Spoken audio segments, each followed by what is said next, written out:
Hi everybody, it's Honest John again. Now I spend a lot of time with black people. As a comic, I'm better known in the black community than among white people.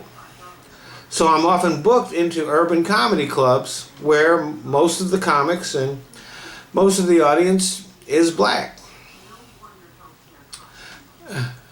Now I don't use the N-word, but I hear it a lot. I've even been called it from time to time. Never as an insult. As a compliment. So now I'm hearing that the NFL is considering cracking down on the use of that word among its players. It will be a 15-yard unsportsmanlike conduct penalty. This may be well-intentioned, but it's a bad idea.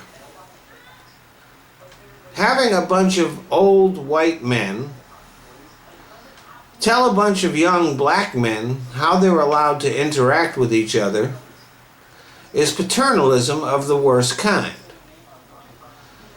As I mentioned in an earlier video, that word has a different history in the black community than it does among white people.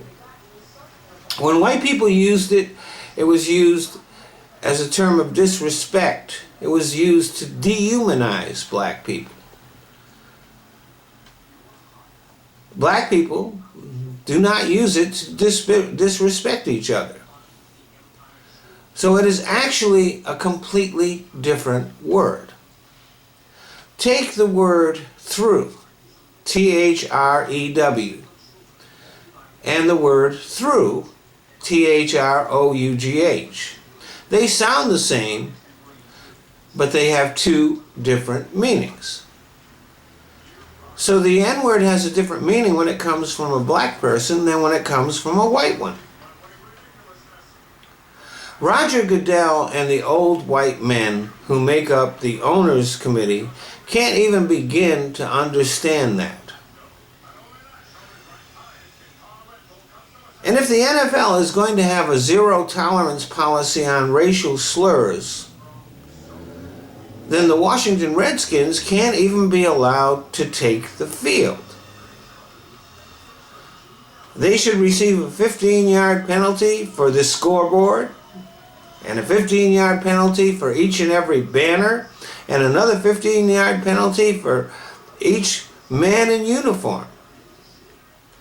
They would have to start the game outside the stadium, miles away down by the Potomac River.